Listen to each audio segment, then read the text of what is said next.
Hi student, मैं संतोष विश्वकर्मा और आज हम स्टार्ट करेंगे क्लास 12th की chemistry unit first solid state. और आज का पार्ट होगा हमारा 14 और आज की टॉपिक होगी packing efficiency of FCC. FCC means face centred unit cell. इसी को हम पैकिंग फ्रैक्शन भी बोल सकते हैं, पैकिंग फ्रैक्शन ऑफ एफसीसी। तो जैसे कि हम पैकिंग इफ़िशियंसी या पैकिंग फ्रैक्शन ऑफ हम सिंपल क्यूबिक यूनिट सेल पढ़ चुके हैं, बॉडी सेंटर्ड यूनिट सेल पढ़ चुके हैं और इस बात के टॉपिक में हम पढ़ेंगे फेस सेंटर्ड यूनिट सेल की पैकिंग इफ़िशियंसी के बारे में।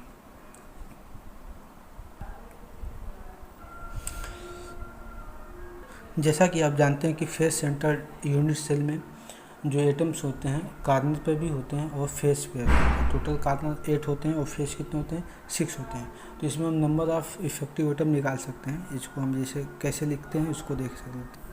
अगर हम क्या करें कि इसका हम स्ट्रक्चर बनाए तो देख लेते हैं। इसका स्ट्रक्चर देखिए बहुत सिंपल है, आप पहले से इसको पढ़ते हुए चले आ रहे हैं। ये देख लेते हैं, ये एक फेस सेंटर्ड यूनिट सेल है।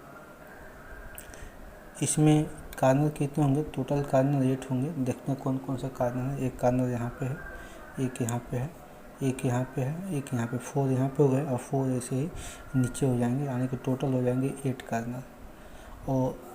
और ईच कार्नर की शेयरिंग कितनी होती है, ईच कार्नर एटम की शेयरिंग होती है 1/8 और टोटल कार्नर कितने होते हैं 8। और जानते हैं कि और फेस सेंटर पे भी होते हैं और टोटल फेस होते हैं कितने, 6 होते हैं। तो एक फेस आपका ये हो गया, एक फेस ये हो गया 2 और तीसरा फेस ये चौथा फेस हो गया और एक यहाँ पे हो जाएगा। क्योंकि अगर रूम का देखें तो रूम एक आपका जो रूम होता है वो 3D में ही होता है और रूम का जो चारों दीवार होते हैं वो 4 फेस हो जाएंगे और नीचे का जो फ्लोर होता है यानी फर्श होता है वो एक फेस यहाँ पे हो जाएगा और एक छत वाला जो होता है, जहाँ छत वाला जो सीलिंग होती है वो यहाँ पे एक एटम यहाँ पे, यानी कि टोटल 6 फेस होते हैं।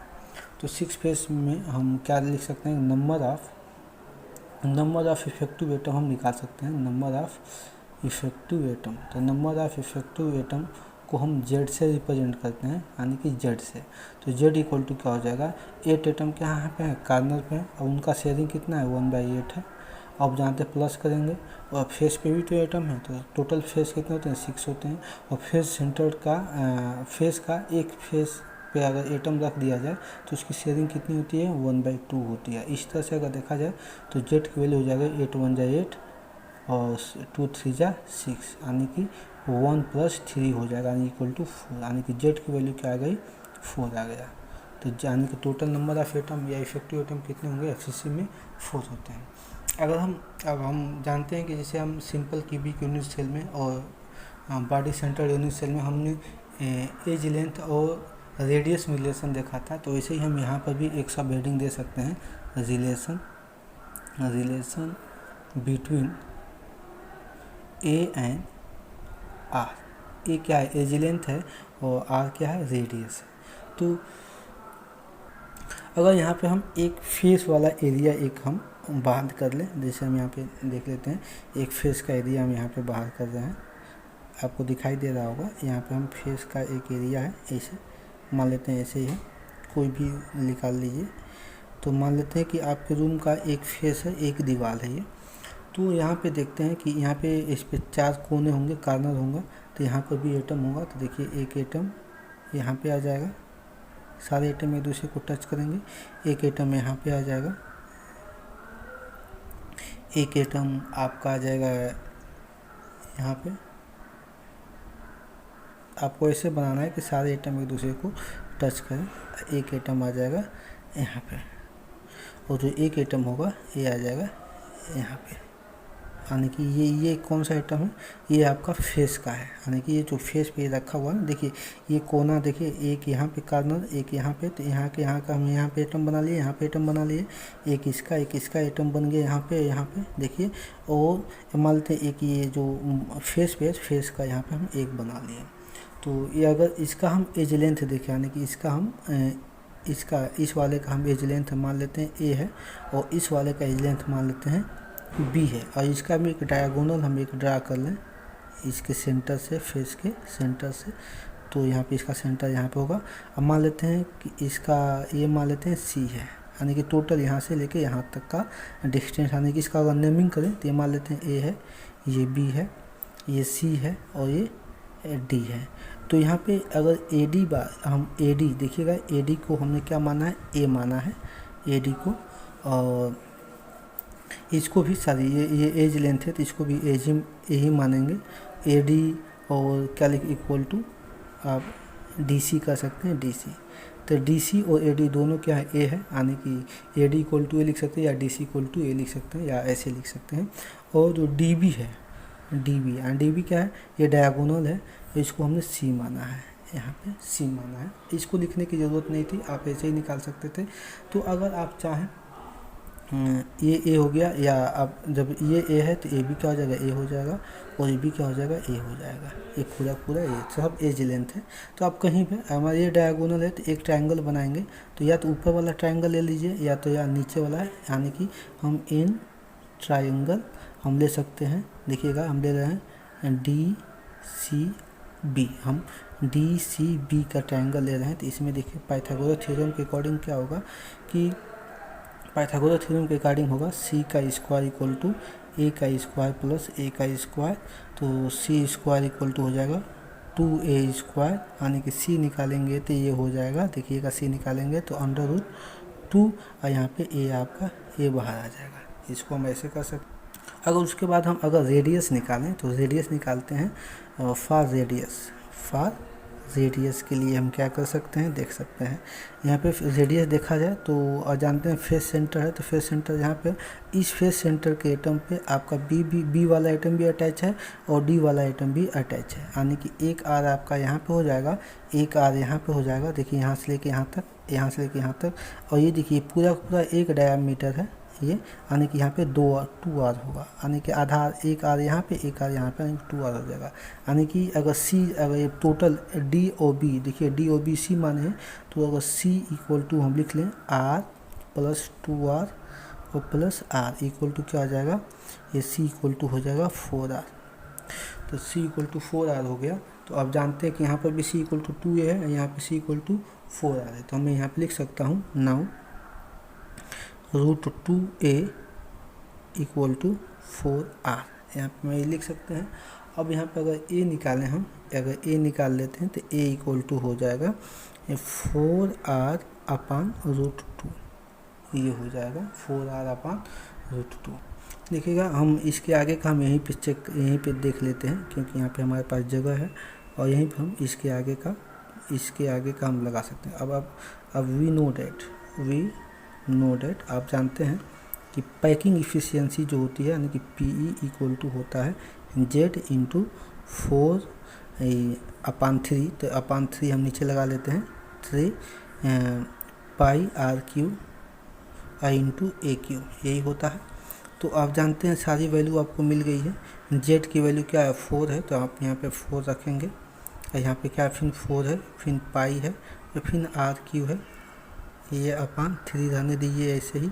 और ए की वैल्यू आप निकालिए 4r अपान √2, देखिएगा 4r अपान √2, ये क्या है, यहाँ पे q है, तो यहाँ पे हम q लगा देंगे, तो ये आपका हो जाएगा वैल्यू आपका, आप निकाल सकते हैं। तो ये आपका, अब जानते हैं पैकिंग फ्रैक्शन में, पैकिंग एफिशिएंसी में इंटू 100 भी होता है, यहाँ पे 100 का मल्टीप्लाई करना नहीं भूलेंगे, तो यहाँ पर भी क्या हो जाएगा, यहाँ पर भी 100 इंटू 100 हो जाएगा।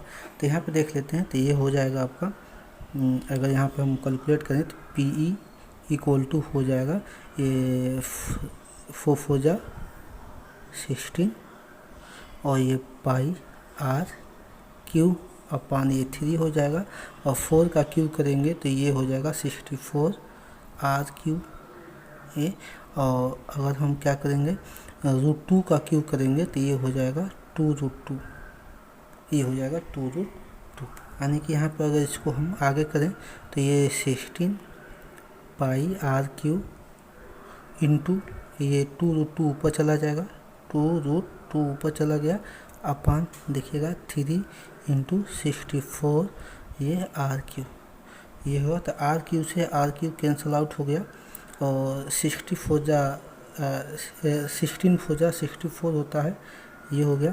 तो आपके पास टोटल बचा, देखिएगा अगर 2 से चाहें तो इस 2 से आप इसको काट सकते हैं, 2 2 या 4, तो यानी कि हमारे पास टोटल आया, देखिएगा हम यहाँ पे लिख लेते हैं PE लिख लेते हैं, PE इक्वल टू लिख सकते हैं। देखिएगा यहाँ पे बचा क्या हमारे पास है, यहाँ पे √2 है, पाई है, तो √2 और अब ये पाई बचा, और टोटल का अपान है क्या है, 3 2 या 6 है।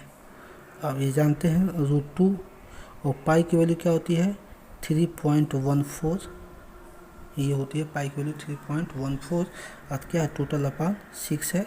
जब इसको आप सॉल्व करेंगे तो ये आ जाएगा आपका, ये आ जाएगा यहाँ पे इंटू 100 है सब में, यहाँ पे ये सब भूलिएगा मत, यहाँ पर भी क्या इंटू 100 है, देखिए यहाँ पे सब 100 रखा गया है, तो यहाँ पर भी इंटू 100 है, तो ऐसे आप भूलिएगा नहीं तो हम इसको काट के यहाँ पे दूसरे पेज पे लिख देते हैं। देखिएगा, देखिए यानी कि PE हो जाएगा, PE इक्वल टू हो जाएगा हमारा, ये बचा आपका √2 पाई अपान ये 6 बचेगा, और इंटू क्या करेंगे 100 कर लेंगे। PE यानी कि पैकिंग एफिशिएंसी हो जाएगा, और √2 और पाई की वैल्यू होती है 3.14 अपान 6 इंटू 100। अब इसको सॉल्व करेंगे, तो अभी हमने इसको सॉल्व कर लिया है कैलकुलेटर से, तो यहाँ पे वैसे मैं आपको दिखा देता हूँ, √2 और इंटू 3.14 ये हुआ, और डिवाइडेड किससे करना है 6 से, ये हुआ, और मल्टीप्लाई करना है 100 से, तो ये हुआ 74%, 74.00%। ये ऑक्यूपाइड स्पेस हो जाएगा, ऐसा ऑक्यूपाइड हो जाएगा, इतना आइटम FCC में ऑक्यूपाई करेंगे। और 100 में से जब इसको माइनस करेंगे, तो 100 में से सब माइनस करेंगे तो आपके आंसर क्या आ जाएगा 26, यानी कि ये 26 एंड 26% क्या हो जाएंगे, वाइड हो जाएगा। वाइड मतलब होता है एम्प्टी स्पेस। तो यानी कि एक जो ये जो FCC जो है, ये वाला जो FCC दिखाई दे रहा है, तो इसमें आपका 74% आपका जितने भी आइटम होंगे ये एरिया ऑक्यूपाई करेंगे, और जो उनके बीच का जो भी गैप, जैसे ये गैप, ये गैप, ये गैप, ये गैप, जितना भी गैप है या एम्प्टी स्पेस जिसको हम वाइड बोलते हैं, वो हमारा कितना होगा 26% होगा। तो इस तरह से हमारा FCC पैकिंग एफिशिएंसी या FCC समाप्त होता है। और नेक्स्ट टॉपिक में हम पढ़ेंगे वाइड, और उसके बाद से पॉइंट डिफेक्ट पढ़ेंगे, इसके बाद से ये हमारा यूनिट फर्स्ट समाप्त हो जाएगा। तब तक के लिए thanks for watching my this video.